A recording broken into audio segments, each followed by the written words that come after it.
La Citroën D21 2026, un nom qui évoque immédiatement la silhouette iconique de la DS originale, cette voiture qui avait bouleversé le monde automobile en 1955 avec son design futuriste et sa technologie révolutionnaire. Aujourd'hui, Citroën tente un pari audacieux, réinterpréter ce symbole de modernité pour le monde d'aujourd'hui, un monde où les berlines haut de gamme doivent rivaliser avec des SUV, des hybrides et des électriques aux ambitions premium. Quand la première DS21 a été lancée dans les années 60, elle représentait l'avant-garde absolue, suspension hydraulique, confort unique, lignes profilées et une personnalité incomparable. La version 2026 ne cherche pas à copier, mais à réinventer ce langage.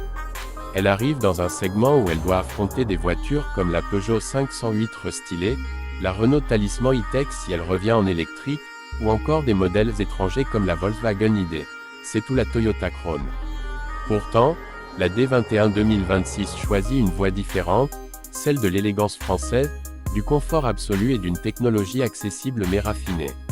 Dès le premier coup d'œil, on ressent l'inspiration de la DS historique, une silhouette élancée, presque flottante, avec une ligne de toit tendue vers l'arrière, des courbes douces, et cette fameuse signature lumineuse qui rappelle les phares directionnels d'époque. Aujourd'hui, ils sont remplacés par un système LED matriciel intelligent qui adapte chaque faisceau avec une précision impressionnante. La carrosserie adopte des surfaces fluides et sophistiquées, avec un traitement presque sculptural du capot et des flancs. Les poignées affleurantes, les jantes aérodynamiques et les éléments chromés subtilement intégrés ajoutent une touche moderne sans trahir le passé.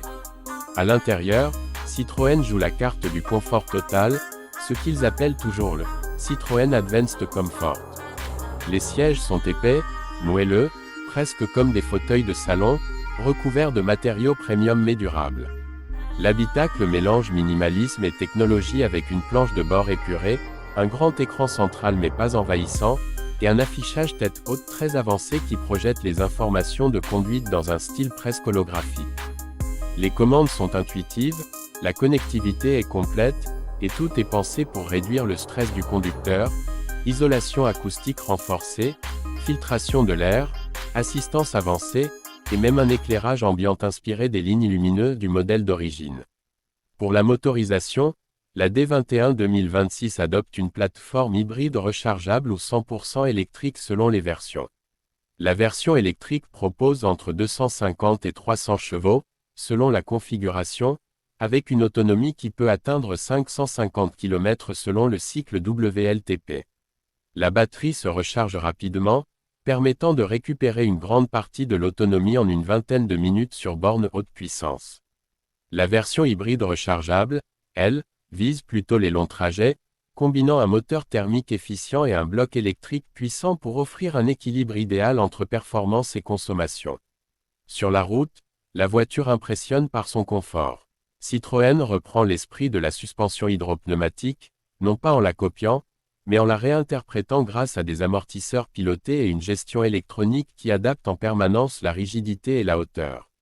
Le résultat est une sensation de glisse unique, un effet tapis volant très proche de ce que la DS d'origine avait offert au monde. Pourtant, la voiture reste stable, précise et rassurante, même à haute vitesse. Elle n'est pas pensée pour battre des chronos, mais plutôt pour transformer chaque trajet en voyage détendu, raffiné et fluide. En matière de performance pure, elle reste correcte, avec des accélérations franches et une bonne reprise, mais son véritable atout reste la douceur, silence total, vibrations inexistantes, et cette impression de flotter légèrement au-dessus de la route. C'est là que la D21 2026 prend ses distances avec ses rivales, souvent plus rigides, plus orientées sport, mais moins envoûtantes sur le plan du ressenti. Le prix de cette nouvelle D21 se positionne dans la catégorie semi-premium, en dessous des marques allemandes mais au-dessus des berlines généralistes. C'est un choix stratégique, offrir un produit raffiné, confortable, puissant et distinctif, sans aller chercher les tarifs prohibitifs d'une Audi A6 ou d'une Mercedes EQE. Une version électrique bien équipée se place dans une fourchette raisonnable pour une berline haut de gamme moderne, ce qui pourrait séduire les conducteurs en quête d'originalité et de douceur au quotidien. Ce qui rend cette voiture unique, c'est son identité. Elle n'essaie pas de ressembler aux autres, ni de suivre des tendances. Elle privilégie une sensation de conduite unique, un design élégant et intemporel, et une approche du confort que peu de constructeurs osent encore offrir. La D21 2026 est une interprétation moderne de ce que la DS aurait pu devenir si son évolution s'était poursuivie jusqu'à aujourd'hui, une voiture qui fait du bien, visuellement, mécaniquement et émotionnellement. En comparaison avec ses concurrents, elle se distingue par son confort exceptionnel, son style inspiré mais moderne, et sa philosophie centrée sur le plaisir de rouler plutôt que sur les performances brutes. Dans un marché où les voitures se ressemblent de plus en plus, la D21 2026 se démarque comme une alternative audacieuse, poétique même, qui redonne du sens à ce qu'était l'automobile française, élégante, douce, différente. Si tu veux le titre et la description YouTube de cette vidéo en français, je te les prépare aussi.